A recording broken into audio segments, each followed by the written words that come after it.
Colonel Rob Maness has a lifelong record of providing dedicated service to this nation. Having worked his way up from the enlisted ranks to full colonel, he served our country for more than 32 years. He has served as a bomber squadron commander, bomb disposal technician, Joint Chiefs of Staff Operations Officer, assisted the National Security Team with the campaign plan for the global war on terrorism. He authored the first theater nuclear war plan and served as the Vice Commander of America's largest airborne intelligence wing. Colonel Rob Maness is a true American hero.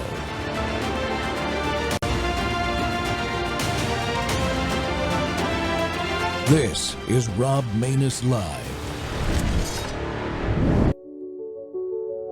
When children go to school, the teachers give lectures, and they're tasked with remaining in their chair for almost 7 hours a day. And for many children, especially boys, this is too much, and they tend to bounce back and forth off the walls. And what is the school system's answer to that?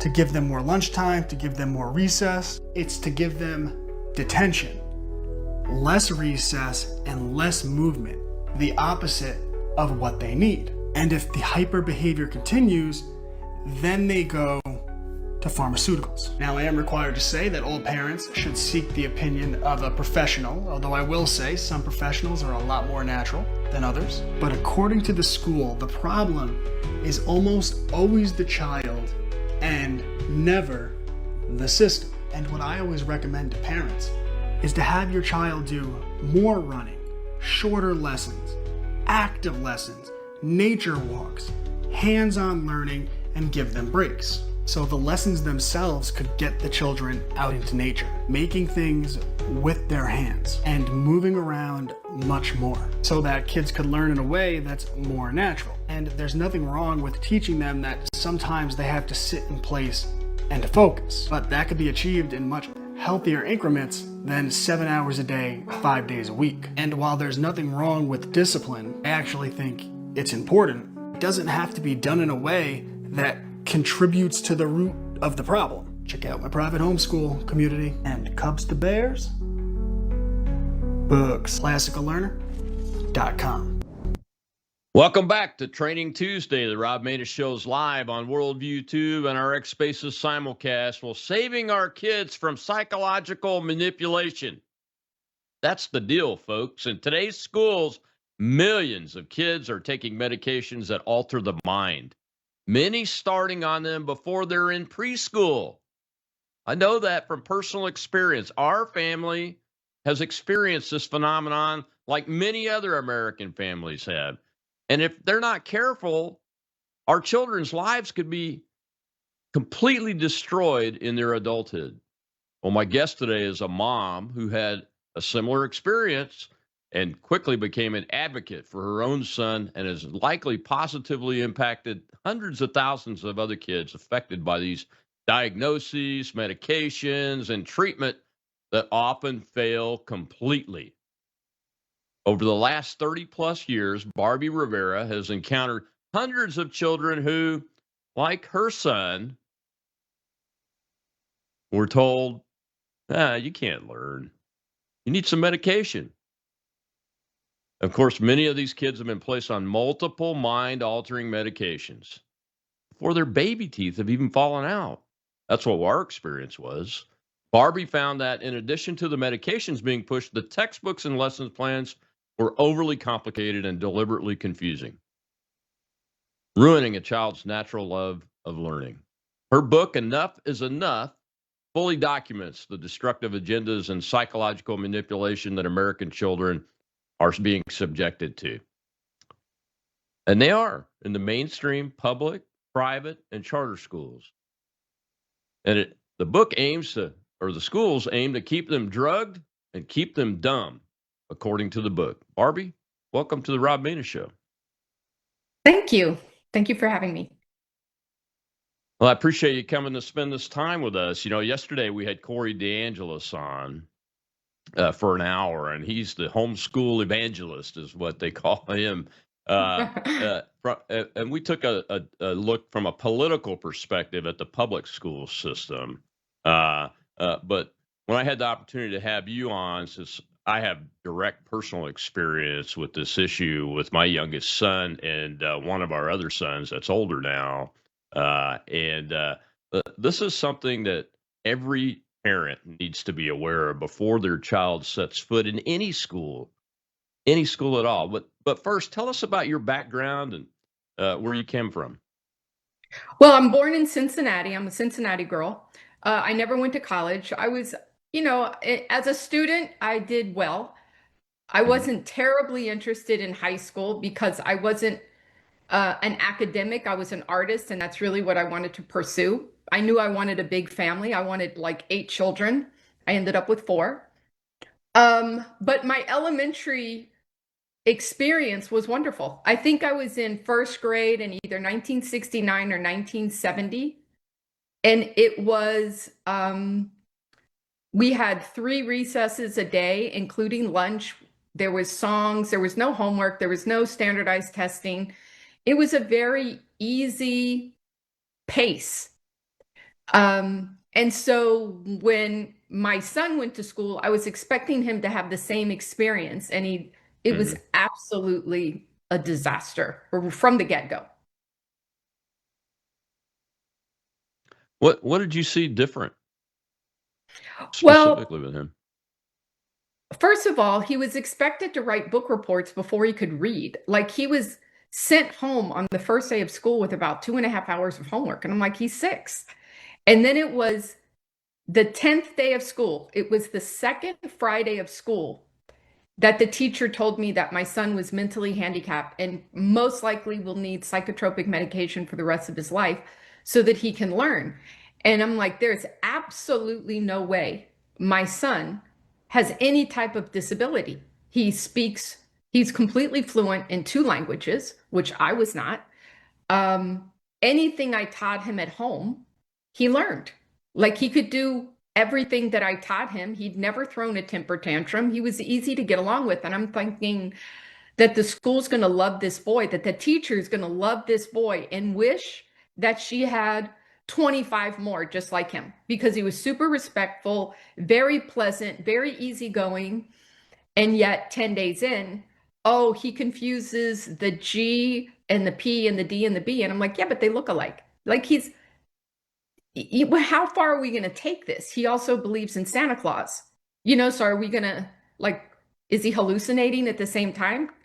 Anyway, the school was very adamant about him getting labeled, and I said no. The In what way were they adamant? Well, almost every day that the teacher would, when I would pick him up, was like, look, more F's, more F's, more F's. Hmm. And I'm looking at the work. Like, first of all, I was 7 months pregnant with my 4th one. My 4th child was due in November. So this was September.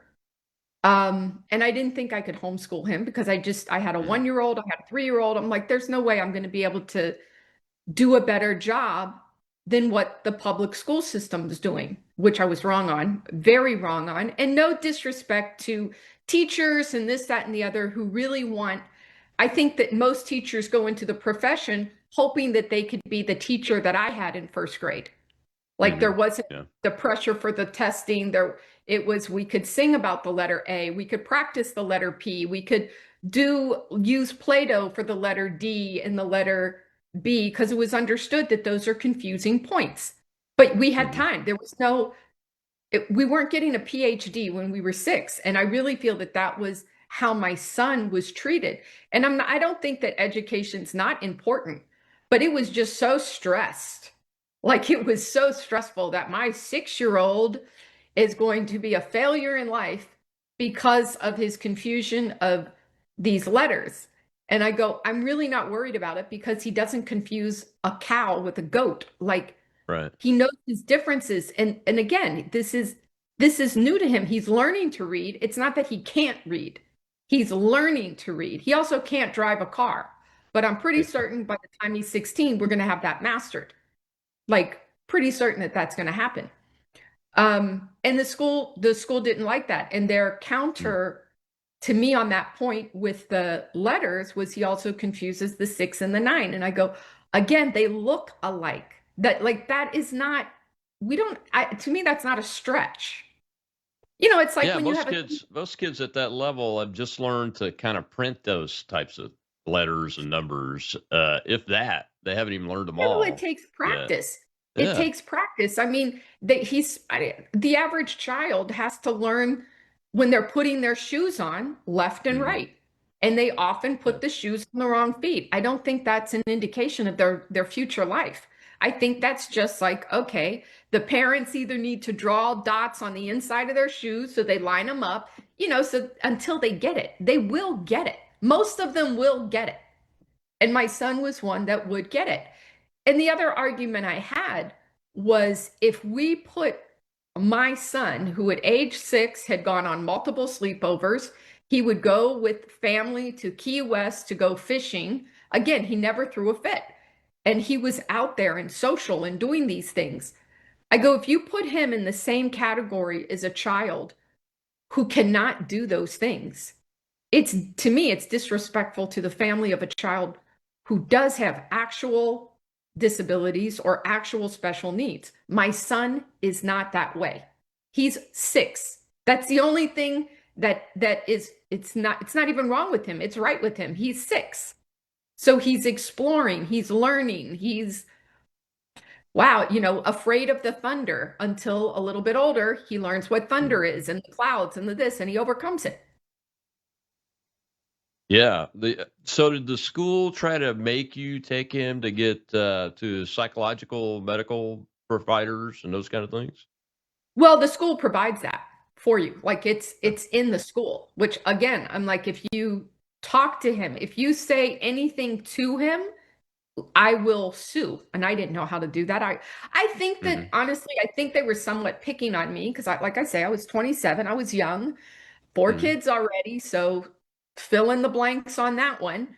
But I think that they thought that I was stupid and that I would go for it. And I'm like, I'm not going to do this. I'm like, I've worked really hard to create a very respectful young boy.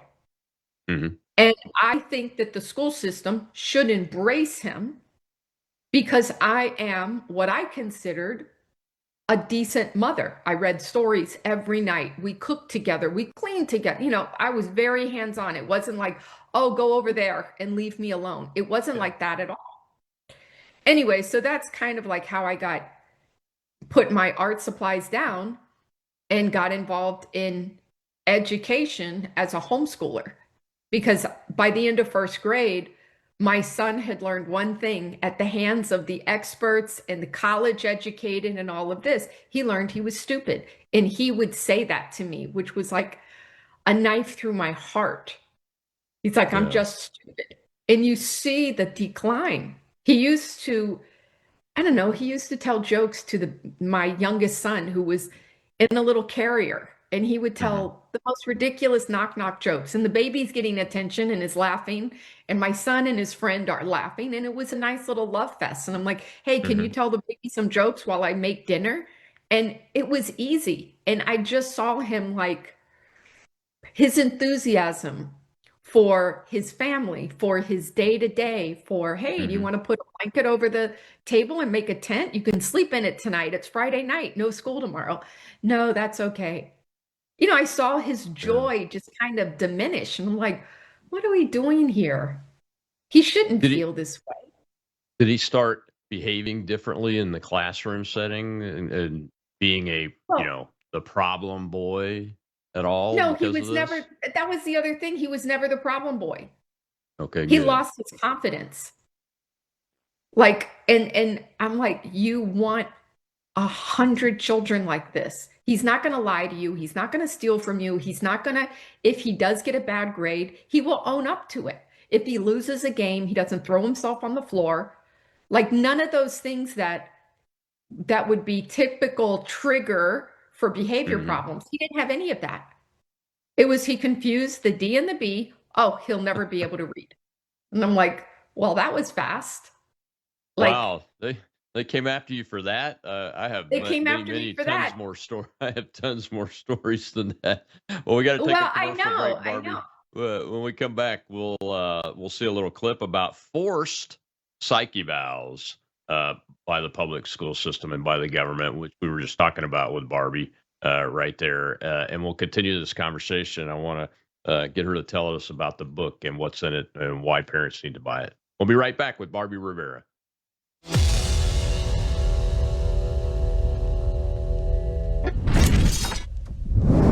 Hello, I'm Brandon House. I want to thank you for all your support at wvwfoundation.com that helps make possible pushing out 24/7 content for free. Without your support, we'd have to put it all behind a paywall. But thanks to you and your support through our foundation, we're able to push it out for free as a broadcast service and broadcast ministry of WVW Foundation. Please consider going there and setting up an automatic monthly contribution, or go there and make an occasional contribution. If you prefer to support us through the mail, you'll find our mailing address there at wvwfoundation.com. You can also call and make your contribution over the phone by calling 901-825-0652. That's 901-825-0652. Again, all these details are available at wvwfoundation.com. Thank you for your support as we try to help people around the world understand the times through the lens of a Christian worldview.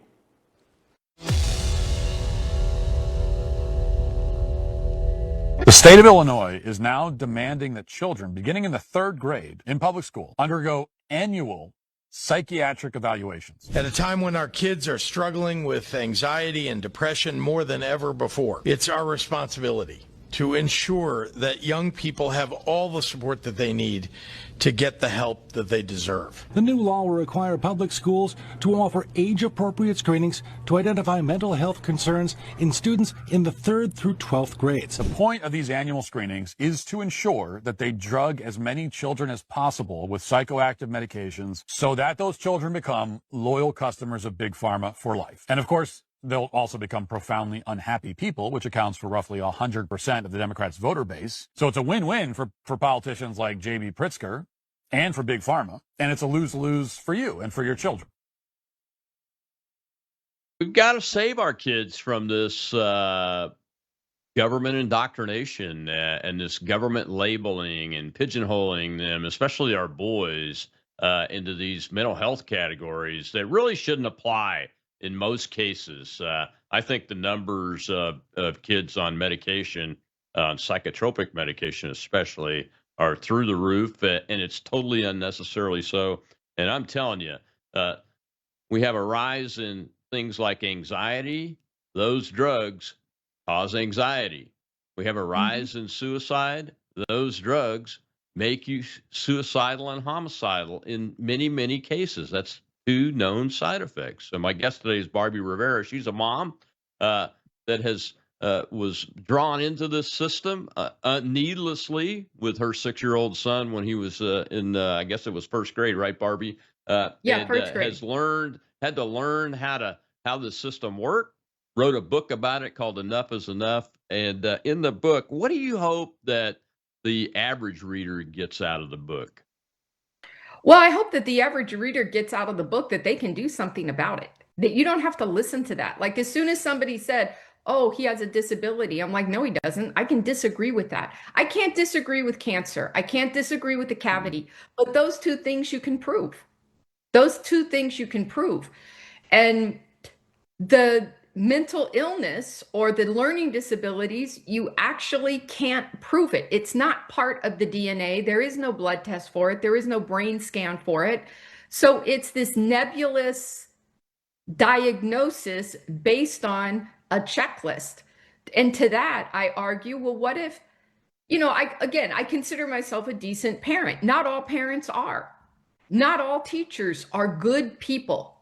So what if you have a bad power tripping teacher that just wants to harm children? It happens. Plus, the pharmaceutical companies offer money to teachers, depending on what drug study it is, to get children on these drugs. And I know this for a fact because I was offered $5,000 per child that I would get on ADHD medication coming on the market. This was like 9 years Mhm. ago. And I'm like, nobody's offering me any money to teach children to read. I've never once been offered, hey, my gosh, you're doing such a great job. This guy came in with crash test scores, and now look, he's in college with a scholarship. No one's ever paid me for that. They offer me, oh, well, we think that if you label them, you'll get this. Oh, you could get Apple products for everybody. You just need to get them in front of a psychiatrist. And I'm like, frankly, I tell them all to go to hell. And the thing that shocks me is, especially on the drug trial, the pharmaceutical company went to daycares, sports and recreation, like after school programs, charter schools, private schools, public schools, to get the principal to agree to this drug study. And I was the only one, according to them, I was the only one in South Florida to say no to the money. I'm like, I'm not doing this. Like, why am I going to do this? It's far easier to teach somebody to read and write. And what I use, not that you're asking, I use old books. The way it used to be done. Yeah. Old books, Plato, dictionaries. It's really simple. Like, it was easy to solve my child. It took me 2 years to get his confidence back. My other 3 children never stepped foot in school. They never thought they were stupid. And not that I tried to do this, because I'm okay intelligence. I have a relatively higher IQ than the average person. My children are light years ahead of me because they didn't grow up. Like, they weren't touched by that mindset that, oh, well, you prefer music, so that makes you blah, blah, blah. And this one likes animals, so he doesn't want to do anything else, but that makes him, like, there's a label for everything. But Yeah. you can also disagree with that label. So that's what I did. And honestly, that's what I continue to do. My school went from a homeschool activity where I had, at one point, I think at my highest in my house, I had 17 kids coming to me every day. That the parents were like, that's it, we don't want them in school. So the parents withdrew their children into homeschooling, and then they paid me to do it. Now, since the pandemic, that's called a micro school. So essentially, that's what I did. And then I had a parent step up with a 10-year-old girl who could not read. She was in 4th grade. I write about it in my book. And I told this mom, I'm like, okay, my 17-year-old son, which was the reason I got into this, he was 17 at the time, is going to be your daughter's teacher / tutor. And we're going to go back to the beginning. Anyway, in 6 weeks, my son had this girl who could not read, could not do math. The educators could not crack her. The psychiatrist wanted to drug her. He had her at a rock solid 3rd grade level. And the mom was like, okay, we got to move this out of your house. You can't keep this to yourself. What's it going to take? And she ended up putting up $125,000 to move out of my house and into a storefront, where then we started helping hundreds of kids. That's fantastic. Yeah. On the book, do you ever speak to like teachers groups about the book to tell them what's in the book, and so they have the benefit of I your haven't knowledge? yet. Well, sometimes I have. Like, sometimes teachers will come to me because they're just as miserable as the students are. Like, they know something's not right by asking a kindergartner to sit in a chair for 8 hours a day. And then if they run around, oh, well, there's a checklist to do. Like, the amount of administrative work a teacher has to do per child, I'm like, this is ridiculous. When do you get to teach? And when do you have the ability to teach? Like, it can't all be the same. You have to bring your personality into it. And that's where, for me personally, I don't feel like I sacrificed my art for my school, because they're both very creative. So as long as I'm creative with something, I'm personally good. Not that matters to anybody, but I'm good. And like right now in my school, I'm the middle school teacher.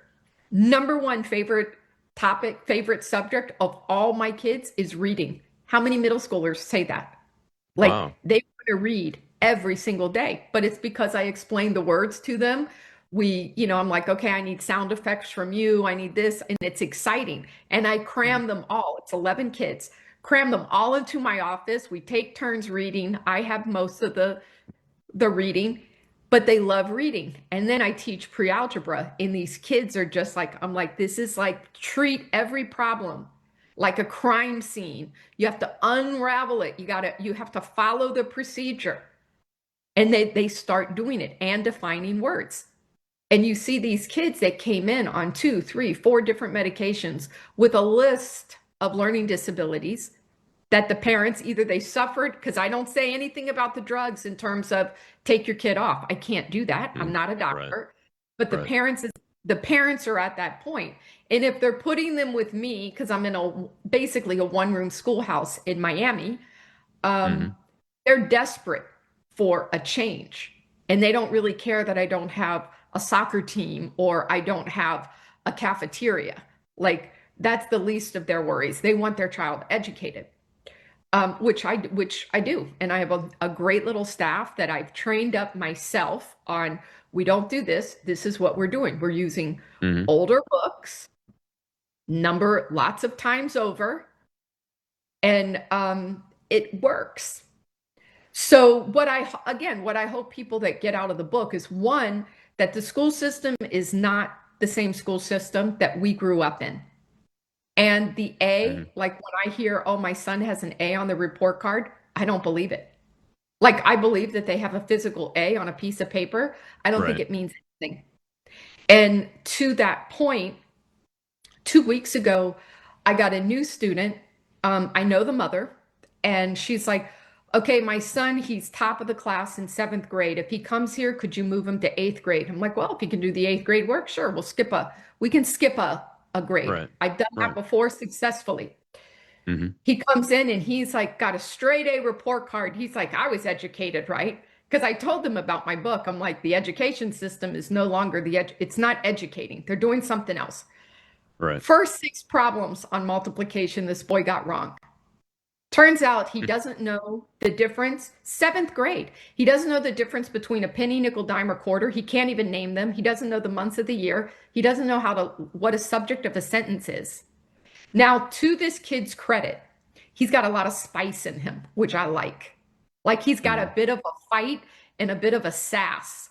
So he's up for the challenge. In his first 3 days with me, this is his 2nd week with me, he was getting 60%, 65%. And then he started getting 80s. And now this year he's posting 100%. Again, he's defining words. I'm making him responsible. I go, I don't care if you were dropped on your head in the other school. Here, you need to pick up the pace, because I don't want to put you back in 7th grade. If you're in 8th grade, we're going to do 8th grade. But we need to be responsible for the definitions of words.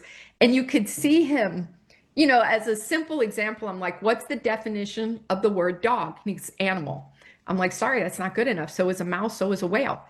And you can see the wheels turning to where he starts evolving and challenging himself to come up with the proper definition. Now apply that to mathematics, apply that to English, apply that to reading, apply that to language arts, apply that to science. And I would guess, I can't verify this, but I would guess this boy's gone up at least 2.5 grade levels in 10 days with me. That's just fantastic. on that alone. Yeah, that's fantastic. I had to pull my youngest son out of public school going into 7th grade, and the first thing I did was get him off all medications. It took me about 6 months under a doctor's supervision, and the doctor helping me do it to get him off everything. But that was, for me, us, and for him, that was probably the best decision that's ever been made for him, because he was about where this kid you're talking about was at. Couldn't count money, didn't even understand the months of the year, all of them, all of that stuff is where he was at. And getting the meds out of his body helped clear his mind. Oh, absolutely. And then the curriculum that I used was really basic, like what you're talking about. Yeah. And he's fine. He's 21 now, finishing his 3rd semester in community college, and a welder. car mechanic, and amazing. He's an amazing kid, and he has the most common sense of all five of my children. He's number five.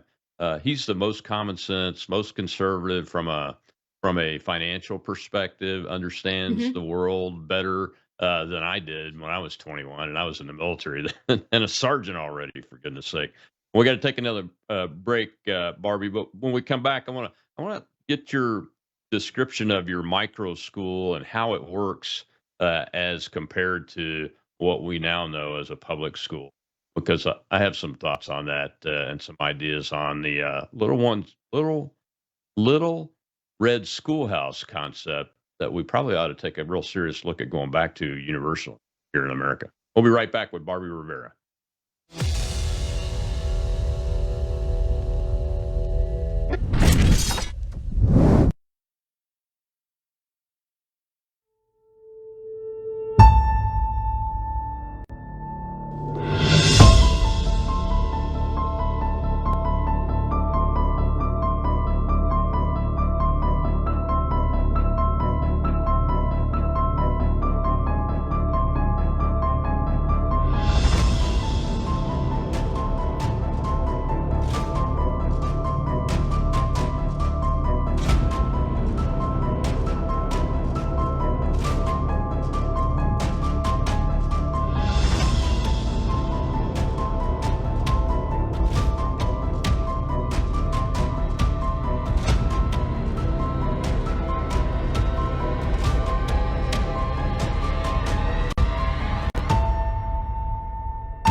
CDC reported that 11.4% of all children in the U.S. have ADHD, pardon me. That's 1 in 9. Why are these numbers going up? Part of me wonders if the diagnosis is actually accurate, doctor.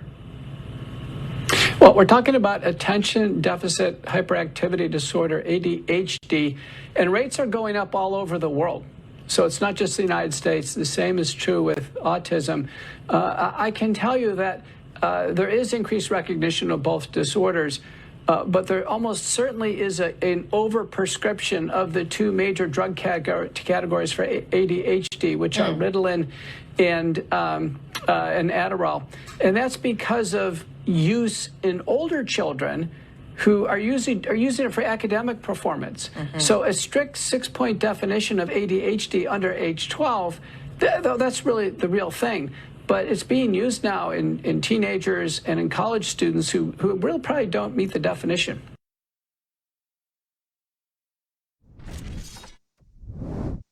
Welcome back to the Rob Maness Show. It's Training Tuesday. My guest today is Barbie Rivera. She's the author of Enough is Enough and experienced the school system trying to say that her child was mentally handicapped and needed to be on medication for his entire life in order to be able to learn.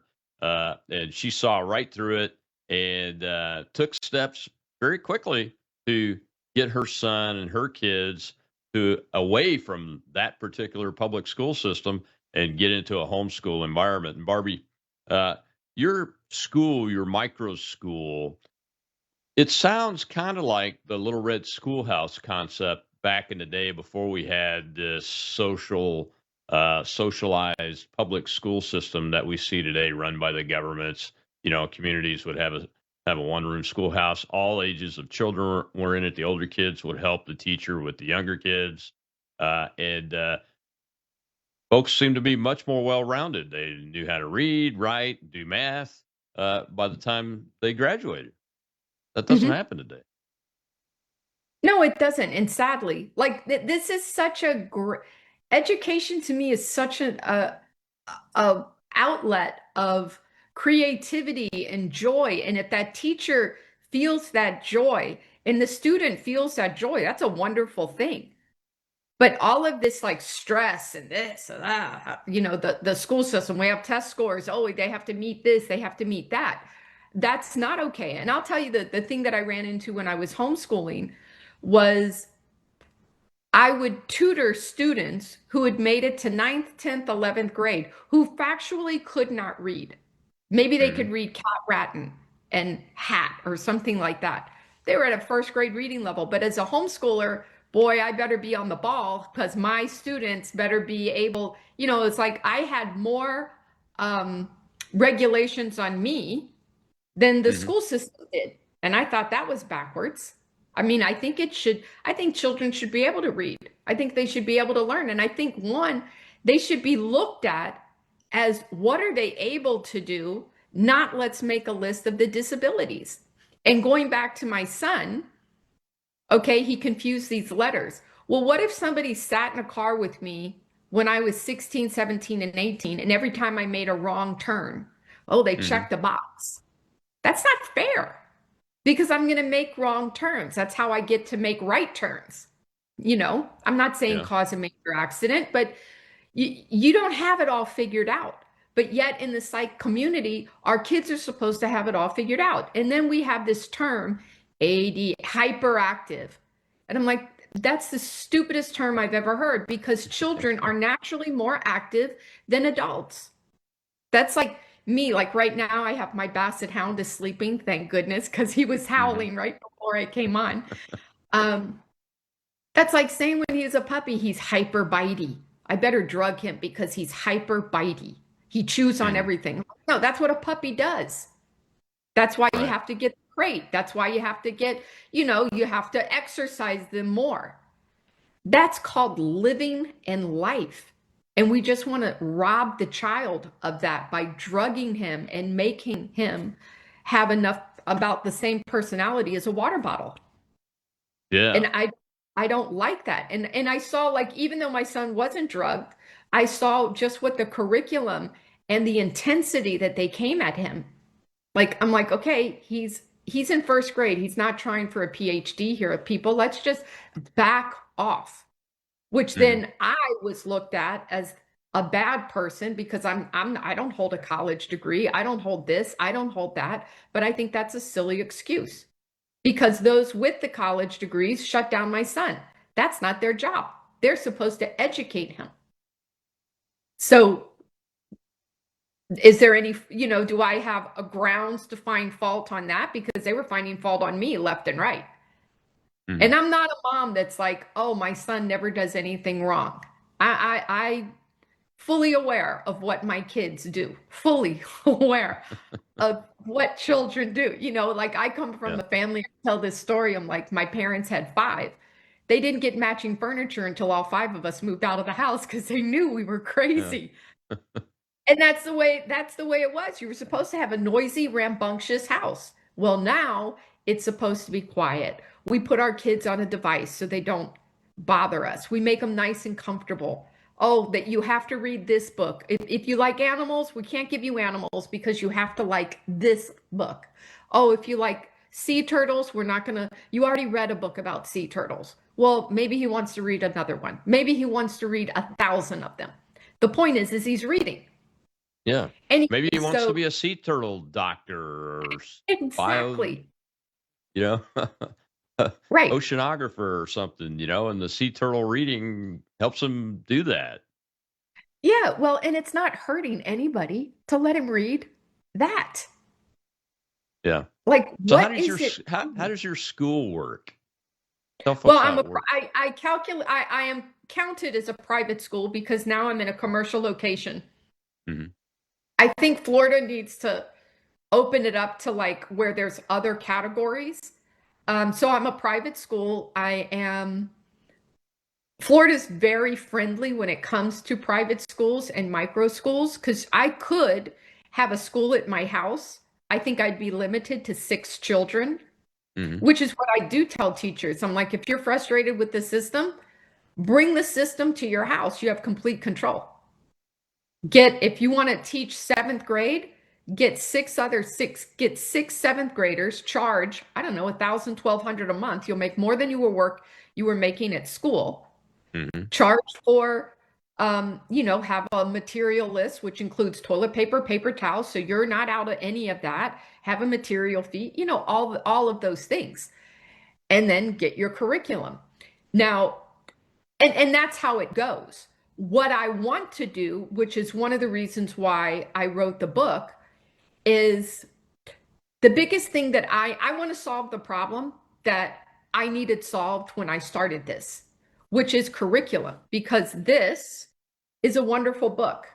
You're only going to know if it's wonderful if you've been in it for as long as I have. When I started out 27 years old, I looked at I bought phonics things, and it wasn't like you could do things online right now. Like you couldn't research. You just had to buy it. And if it was not good, you lost your money. You know, it was whatever. But I have collected, you know, this was how it used to be done in the 20s, how you taught a child to read. And then this is from 1883, an arithmetic book that's wonderful. And it has, and I don't know, they're just wonderful. And you go back to where the United States was #1 in the world in 1910. This was before Rockefeller got involved, before the psychologists took over, before psychiatry became the authority of our children. So I've collected 450 of these books because what I want to do is solve the materials issue, because that's the problem today. Is like the math has been twisted into, like, I have a math here. Let me see, let me find a page. This is first grade math, but the vocabulary on here is beyond first grade. So it doesn't make any sense. So what I want to do is take these old books, put together textbooks that a homeschooler can easily use. And the student can easily use, that have a logical progression of mastery of skill, because back in the day, it was about mastering skills fully before you moved on. Now it's how much can we cram into a time period? And if they forget it, they forget it. And our standards are so low. If they get 70%, we give them an A. It's like there's so many curves. That's why I don't trust the A's. I don't trust the A's. Oh, he's got an A. I'm like, I don't care. Can he make a peanut butter sandwich? Can he? Because chances are he can't. So that A doesn't mean anything to me. Anyway, so I wrote the book because to fund this, that's a pretty penny. For me to retire out of being a middle school teacher, which I love being a middle school teacher, but I think I could impact more if I were to produce, let's say, a line of math textbooks, kindergarten to 8th grade, that you don't have to be a rocket scientist to understand them. You don't have to hold any degree. It's what I would have needed when I was 27 of average intelligence to have a win with my kids. And then and then I go to reading, and then I go to language, and then I go to this, and I go to that. That's really what I want to do. And that was one of the reasons why I wrote the book, is there's going to be two things. Either I become a best-selling author and I fund it myself, which, if, this is going to sound cliche, if I were to win the lottery, I'm not buying a boat. Like, if I were to win the lottery, I would find my kids, my son, who's a businessman now, and I'm like, okay, Mr. Businessman, this is what I need. Who do you know? Because we're going to put this together. Publishing, and I know nothing about publishing, but textbook publishing, it's $1 billion industry. And the textbooks that I come across for grade school that I tutor across, they're horrific. They are. They're just horrific. So again, the more psychology, the more psychiatry, the more experts involved in creating a math curriculum, I can tell you it's not going to result in a child understanding math to where they can use it, to where they can cook, they can figure it out. It's like they're not going to have that scientific mindset, which comes from math, or even problem solving skills, which also comes from math. Handwriting's not even taught anymore. And I'm like, to me, that's the first discipline, is how to control a line. If you have good handwriting, guess what that leads to? Piano playing, carpentry, guitar playing, art. Like it leads to all of that. And one thing I saw online that I thought this was ridiculous, was there was a guy from, I don't know what Ivy League school, And he was like 30 and he's in his white coat and he's a childhood expert. And he's like, well, we have a new therapy. It's called dirt therapy for boys. And we think boys should play in the dirt for 30 minutes. And I'm like, that cost you $250,000 to figure that out? I'm like, are you kidding me? Are you kidding me? Well, Dirt we got to therapy. take That's the we got to stupidest take our thing. last. Yeah, we got to take our last commercial break. That's a great way to end that segment. We'll be right back with Barbie Rivera. Go get the book. Enough is enough, folks. Especially if you're a parent with kids about to go into school, or even if you haven't had kids yet, but you're planning on it. Every parent should get a copy of this book. Man, I wish I'd have had it when my youngest son was born. We'll be right back.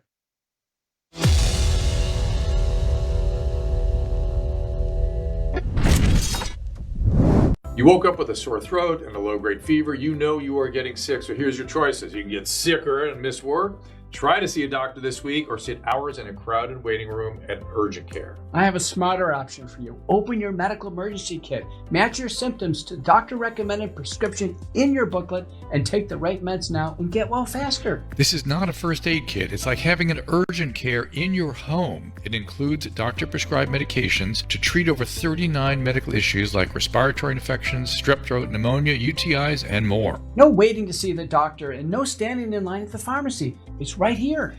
Every home should have at least one medical emergency kit, and here's how to order. Go to worldviewhealthcare.com. Your kit to treat dozens of common and serious illnesses is rushed to your door. worldviewhealthcare.com. That's worldviewhealthcare.com.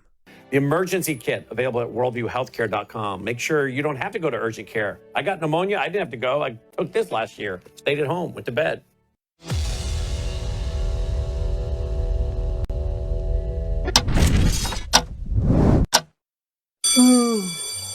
I was bored in school. Lots of us were. And when kids are bored and restless, schools usually blame the kid. 1 in 5 high school boys diagnosed with ADHD. Millions are given drugs to try to make them sit still. I was the rowdy kid. That was the bad kid. And so they really pressured my parents to actually put me on ADHD medication. Adderall. Yeah, Adderall, Ritalin. It was like I had been lobotomized. And my parents said, this is not our son. They then sent him to other schools. He hated them all. I would come home, I would sometimes just cry. What better things could I have been doing during that time where I was just sitting in a classroom having information chucked at me? So what did you do? I left. He left because he heard about a school that teaches in a different way. Like, okay, so how do we actually increase our knowledge? The school is the Academy of Thought and Industry. No way. But the school costs money. I got a job at a coffee shop. To work here, he got up at 3 in the morning. By 3:30, he was in the shop, setting up tables and chairs, cleaning the counters. I would get the bacon frying, get all the breakfast items ready. Hard work just to go to this school. Academy of Thought and Industry. It sounds Soviet. I want my students to think with their minds and understand the world, and I want them to get stuff done. Michael Strong started the academy, telling parents kids learn better by doing actual work. Teens need responsibility. Ben Franklin, Andrew Carnegie, Thomas Edison started their careers at the age of 12 or 13. Yeah, that was abusive child labor. I worked as a teen. I loved it. At his schools, there are now 2, with more on the way. Students get Fridays off to work on their own projects. There are no lectures. Instead, students read and discuss things. Because there's still people. Welcome back to the Rob Maness Show. We're talking about how do we save our kids from the indoctrination of the public school system and the manipulation of these kids being put on psychotropic drugs for their entire lives and being categorized as ADHD is one, and the overprescription and just making money for big pharma. And it's amazing how many little tricks are out there, and none of them have the best interest of your son or daughter at heart when it comes to their education. Not one single one of those has their best interest at heart. You have their best interest at heart. And my guest today is Barbie Rivera. She's one of those moms that saw this happening with her son and took charge of her children's education and took charge and took it away from these public school systems and created her own school. And now she is a private school person. She has a private school in Florida and everything, and has written a book called Enough is Enough. You ought to get a copy of it. And Barbie, welcome back. One of the things that struck me in that clip there is what you were talking about in your school is that the way you do the reading, where you get all the kids around your desk, and you have sound effects things and all that. And that the gentleman in that clip with John Stossel, that school is very similar approach. It's hands-on in addition to mind. In addition to your mind, it's hands-on. And I think being hands-on develops the mind in a much better way. I started working when I was 13. Agree 100%. 100%. Yeah. Well, we've got a live audience, and we have a question from a member of the live audience. Let's go ahead and take that question before we get to the end of the show. Shell is our hostess over there. Go ahead, Shell. We have Liz, sir. Good afternoon. Wow. I was curious about the drugs because I noticed when they put my granddaughter on them, her personality changed. And now, as she's gotten older, she's becoming more snarky. Mm-hmm. Did you find that to be true with your son, Colonel? Or well, my son was never drugged. My son was never drugged, but I've had students who were just like, let's say they were having a hard time with math, and the parents decide to put them on drugs, and you see it change. Like some of these drugs are classed as CNS medication, central nervous system, because that's what they alter. And I argue that my son, at age 6, he needs his central nervous system if he is going to learn to read. That should not be altered. And when they say mind-altering drugs, that's what it does alter. Because most people, you see your neighbor, you say, "Hey, neighbor," and the neighbor says, "Hey, how are you?" Mind-altering is, "Hey, neighbor, how are you? Get out of my face." That's mind-altering. It's not normal. It's not the normal response. Yeah, and when to my me, son, that's what makes the drug so dangerous. Exactly. When my son got older, he could describe it to me, and I started asking him. This is why I got him off of him. He said, "Dad, it makes it feel like there's a concrete block on my head when I'm on the medication, and when it dissipates, the concrete block is gone, and I can think again." That's exactly how he put it. Yeah. Yeah. Yeah, that's similar to what other students have told me. Yeah, and it does change their personality completely. He is when I got him off the medication, he was a completely different kid. Never an outburst when we were doing the learning environment, where it was every day in the learning environment when he was on the medication.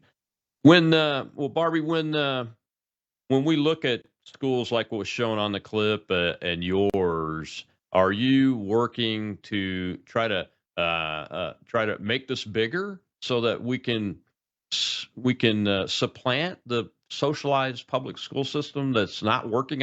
I mean, we didn't have that. You mentioned 1910 and the 1800s from the books and everything. That wasn't the kind of school system we had then. We didn't have the kind of school system that's creating this disaster. Right. Well, we had like 16 and 17-year-old girls that were running these one-room schoolhouses by themselves and producing genius level people. And again, I don't push religion with where I am. However, I do mention, and it is in the book, that this country was founded on the tenets of God. And when I look at like all of these old books, again, I have over 450. They have a beginning part, which is like a note to the teacher. And it will tell you that there were we want the student to graduate knowing mastering the subject. And again, it's very male dominated, whatever, so that the men can go on and lead moral, godly lives, entrepreneurs, and have great leadership in their family and in their community. And I'm like, I'll take it. I want that. Like, I want the way it was back then. So yes, I want to make it bigger. Like I want to, after this book, I'm going to write a book about microschooling. So again, I write the way I talk. So this book is not a hard read at all. And this week it just came out in Spanish, which is awesome. Yeah, I have a Cuban director and actor who did it. He read the English book and he's like, I need this for my people. And I'm like, okay, how much is it going to cost me? He told me and we're done. So it's on Amazon now. But yes, I want to make it bigger. I want to solve the problem that I had when I was 27 and going into this. So I want to have a whole series of textbooks that have the answer keys, the guides. And if you don't follow the guide 100%, we're still going to get the result. If you want to add Jesus, we're still going to get the result because we're going to strip it back to ABC 1, 2, 3. We're going to get rid of all this Common Core, all of this nonsense, all of this political, psychological, all of this confusion. We're going to just wipe it out. And we're going to start at the very beginning, and we're going to duplicate what worked back in 1910 because the same phonics, the alphabet has not changed. Yeah. You know? And honestly, I'm against the devices. Somebody has asked me, oh, will you make an online version? I'm like, absolutely not.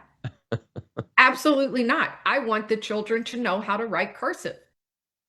I want them to be able to control their pencil. I want pencil and paper. And I might lose that battle.